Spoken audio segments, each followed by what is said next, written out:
Hello friends, welcome to my YouTube channel. आज इस video में हम एसएससी सीजीएल 2023 के मेंस में टाइपिंग जो होगा तो वो किस तरह से हमें प्रैक्टिस करना है, कब से शुरू करना है और किस तरह से इसको क्लियर कर सकते हैं, कितना वर्ड पर मिनट हमें चाहिए, क्योंकि बहुत सारे डिफ़िकल्टीज आता है जब एग्ज़ाम हॉल में आप जाके टाइपिंग एग्ज़ाम देते हो।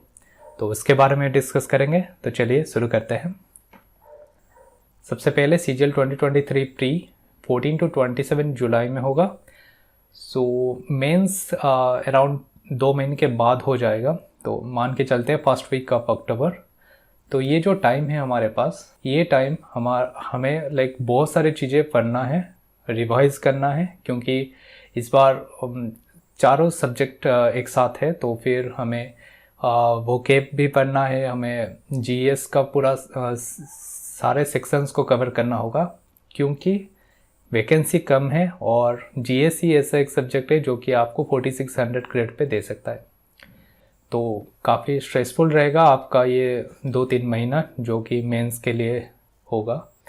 एंड नेक्स्ट है ह्यूज सिलेबस। जीएस का आपको तो पता ही है, सब पढ़ना पड़ेगा आपको एंड कवर करने में बहुत टाइम चला जाएगा, टाइम कंज्यूमिंग होगा। एंड आपका प्रैक्टिस मॉक में होगा, मॉक को एनालिसिस करने में चला जाएगा। तो दिन में ये सारे चीज़ें होने के बाद आपको टाइपिंग एंड कंप्यूटर में फोकस करने के लिए ज़्यादा टाइम नहीं मिलेगा। तो इसके वजह से हमें अभी से शुरू करना पड़ेगा। कंप्यूटर एंड टाइपिंग दोनों में किस तरह से बच्चे परेशान हुए थे 2022 में मेंस में, वो आप अपने दोस्तों जो भी ये एग्ज़ाम दे चुका है उससे पूछ सकते हैं। एंड सबसे मेजर थिंग ये बात है, आप कोई भी कोचिंग लेके टाइम वेस्ट मत करना। मैथ बहुत इजी आता है। आप सीजीएल 2022 मेंस का मैथ लीजिए।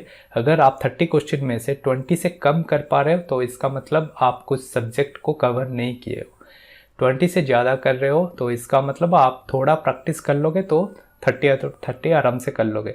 जैसे कि मैं और मेरे बहुत सारे दोस्त हैं जो कि कोई कोचिंग नहीं लिए थे और आराम से मैथ ईजी आया था और ईजी ही आएगा मैथ एंड रीजनिंग। तो उसमें आप फुल स्कोर कर सकते हो। बहुत सारे टॉपर्स जाके अपने कोई भी एक ऐसा यूट्यूबर को पकड़ लेते हैं जो कि बहुत उसको प्रमोट कर सकता है, अच्छा प्लेटफॉर्म देख के वहाँ पे जाके बोलते हैं आपने पढ़ा है तो हमारा 90 आउट ऑफ 90 आ गया है। वैसा नहीं है, हर किसी का, बहुत सारे बच्चों का 90 आउट ऑफ 90 आया है। तो मैथ में ये आप मान के चलिए आपको आराम से फुल स्कोर मिल जाएगा। बहुत इजी आने वाला है मैथ एंड रीजनिंग। आपका इंग्लिश सेक्शन थोड़ा मॉडरेट आएगा जिसमें कि आपको एक्यूरेसी मेंटेन करना पड़ेगा। तो हमें देखिए स्पीड कितना चाहिए। क्या होता है ना, एग्ज़ाम हॉल का सिनेरियो कुछ अलग होता है, घर पे प्रैक्टिस करने का सिनेरियो कुछ अलग होता है। मैंने एक वीडियो बनाया है जहाँ पे मैंने अपना फर्स्ट टाइम जब मैं टाइपिंग करने गया था तो उसका किस तरह से एनवायरनमेंट था उसके बारे में मैं डिटेल में बताए रखा हूँ।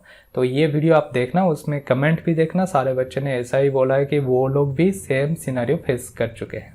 तो हमें कितना टाइपिंग स्पीड चाहिए उसके बारे में अगर बात करेंगे तो 37 से 40 ये एक अच्छा टाइपिंग स्पीड है, क्योंकि हमें एग्ज़ाम में कितना 27 ही चाहिए।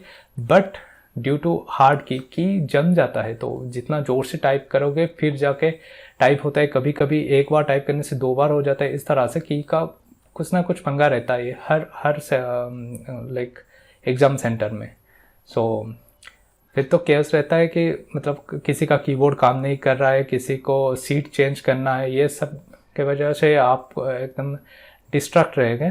सो डिस्टर्बेंस तो रहेगा ही। तो ये सारे कारण की वजह से आपका एक भी लाइन से अगर नज़र हट गया फिर वो लाइन ढूंढना थोड़ा मुश्किल हो जाता है, उसके अंदर टाइम चला जाता है। तो इसके लिए आपको speed minimum 35 plus 37 to 40 is best speed ये। और एग्ज़ाम हॉल में अगर आपका ये स्पीड है तो एग्ज़ाम हॉल में घट के अराउंड 32 आ जाएगा, ये स्पीड आ जाएगा। तो आप आराम से 27 वर्ड पर मिनट जो एक्सपेक्टेशन है उनका, ये आप आराम से कर सकते हो, कोई दिक्कत नहीं आएगा। क्या होता है ना, 2022 में लोगों का मेंस जो सब्जेक्ट है उसमें स्कोर बहुत अच्छा आया था, पर टाइपिंग एंड कंप्यूटर के वजह से वो लोग बाहर हो चुके हैं। तो इस बार वो तो नहीं छोड़ने वाले, वो पहले टाइपिंग एंड कंप्यूटर को फोकस करेंगे, बाकी सब्जेक्ट ऑलरेडी हो चुका है उनका। तो आप लोग भी इस तरह से फंसना मत ये टाइपिंग और कंप्यूटर में। तो अभी से आपको शुरुआत करना है। सो प्रैक्टिस फ्रॉम नाउ, ये बात है। और क्योंकि हमें पता है अभी से क्यों करेंगे, प्री के हमें कोई लोड लेना नहीं है।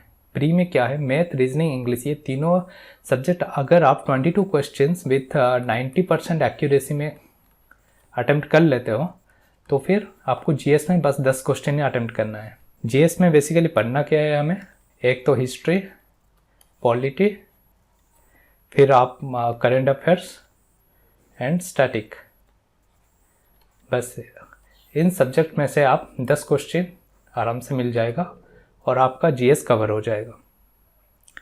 सो 90% एक्यूरेसी में बस आप इतना कर लोगे तो आराम से आपको 130 प्लस स्कोर आ जाएगा, जो कि अच्छा स्कोर होगा। और आपको सीधा मेंस के लिए प्रिपरेशन करना है। इसका कट ऑफ कितना जाएगा, क्या जाएगा, वो सब में टाइम वेस्ट नहीं करना है आपको।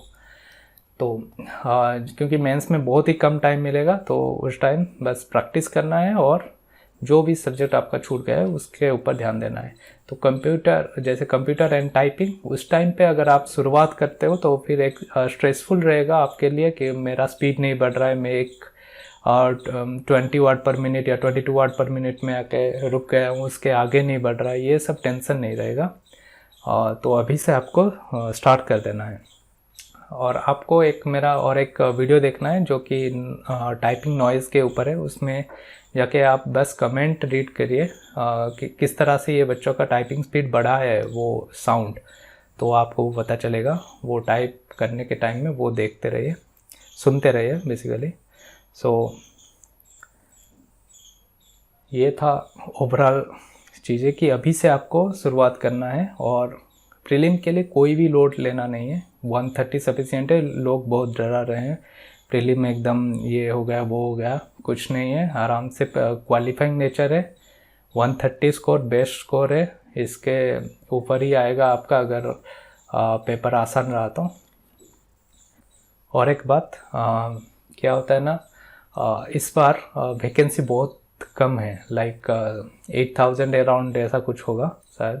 एंड वैकेंसी कम होने के वजह से आपका प्री में सिलेक्ट कितने हो गए, 1,50,000 इतने बच्चे सिलेक्ट होंगे मेंस देने के लिए। सो मेंस एक शिफ्ट में होगा, मतलब एक दिन में होगा, तो नॉर्मलाइजेशन इस बार नहीं होगा। तो आप जितना स्कोर कर रहे हो वो फाइनल स्कोर होगा, ठीक है। क्या होता है ना, कुछ बच्चे ठीक से प्रिपरेशन नहीं करते और उनका टॉप शिफ्ट में आ जाता है, तो फिर उनका कुछ मार्क इंक्रीज हो जाता है, कंप्यूटर में हो या फिर कुछ ऐसा मार्क इंक्रीज हो जाता है। इस बार क्या होगा ना, नॉर्मलाइजेशन नहीं होगा क्योंकि एक ही दिन सारा एग्ज़ाम हो जाएगा। तो फिर आपका जितना स्कोर बन रहा है उसके ऊपर ही आपका टोटल स्कोर कितना है वो बनेगा। सो बेहतर है आपके लिए अभी से आप इसको क्लियर करके रखिए कंप्यूटर एंड टाइपिंग को, ताकि आप मेंस के बाद फुल फोकस रहेंगे बाकी सब्जेक्ट, मेन सब्जेक्ट के ऊपर। बस इतना ही बोलना था, ज़्यादा कुछ इधर उधर की बातें नहीं है, सीधा पॉइंट टू बात। अगले वीडियो में मैं लाऊंगा कुछ टिप्स लाऊंगा जो कि किस तरह से आप स्पीड बढ़ा सकते हो, उसके लिए कुछ टाइपिंग टिप्स लाऊंगा जो कि मेरे खुद के एक्सपीरियंस से है। So please subscribe to my channel. Thank you.